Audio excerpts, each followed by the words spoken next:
What up, boxing fans? Boxing. It's let itself down again, man. It's let itself down. Let me just quiet down my music. Just jamming here, just doing a few weights, just relaxing. I thought I'd just do my post-fight video. Oh man. Crazy.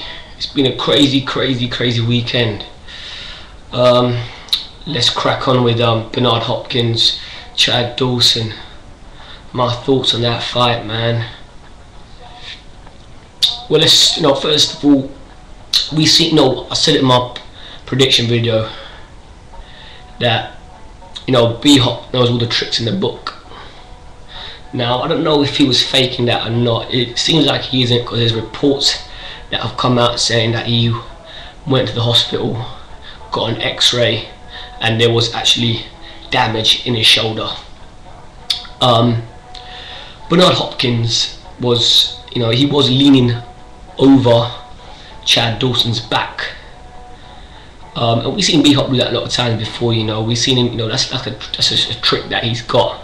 He does that, putting your weight on your opponent, just tire him out. That's all he was doing.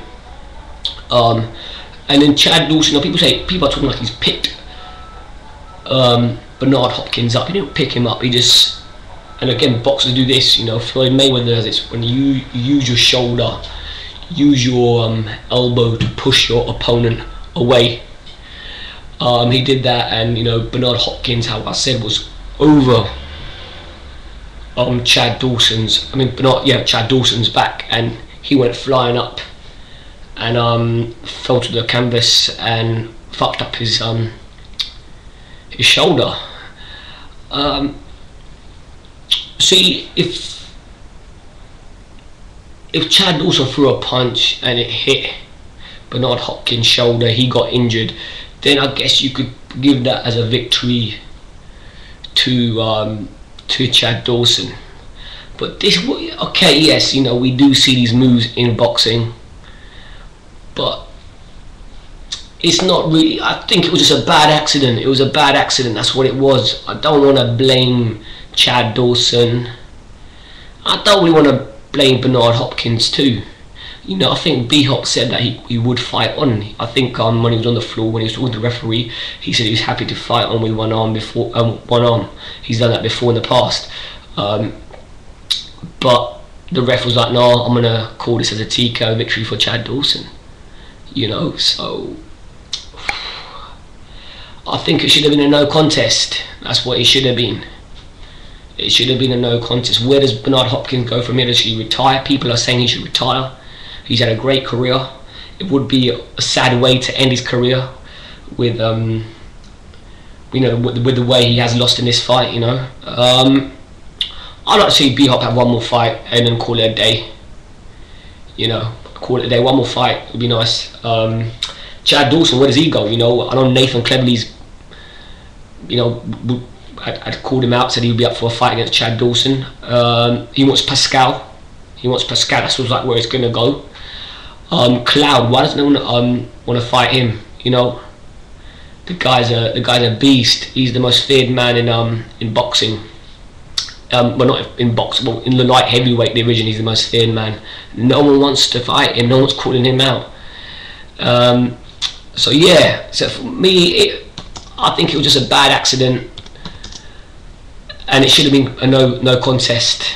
That's what it should have been. Bernard Hopkins should still have his world title, in my opinion. But yeah, that's how I see it. Moving on to the Nathan Cleverly, Tony Bellew.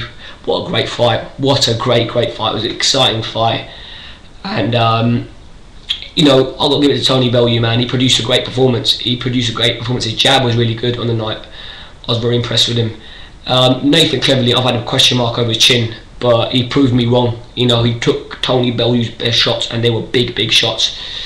And, yeah, he took them. And it didn't really seem to affect him too much. How Tony Bellew said he's got a chin, so I apologise to Nathan Cleverly fans, because I have question marked his chin in the past, but he proved that he could take a punch. I think his work rate overall won in that fight. You know, it was a very close fight, but his work rate was just a little bit more than Tony Bellew's. You know, he fought at a high rate for 12 rounds, and he got more shots off than Tony Bellew too.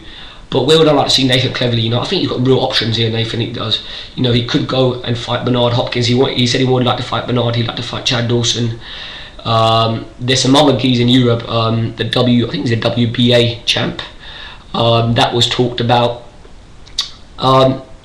What fight it got me quite excited? We've heard Carl Froch say he'd like to go up to light heavyweight after this tournament, after the Ward fight, and you know, Millennium Stadium, Nathan Cleverly, Carl Froch. That would be exciting. Both like to, you know, go out there and have a broad fight, toe to toe. So that would be a very, very exciting fight. A very exciting fight, and yeah, that's got me excited. So a lot of options for Nathan Cleverly. Give me your opinion on both fights. Was Bernard Hopkins faking? Who was right, who was wrong? How said, in my opinion, I believe it should be a no contest, and Bernard Hopkins should still hold the title. Where do both boxers go from here? Where does Nathan Cleverly go? Where does Tony Bellew go?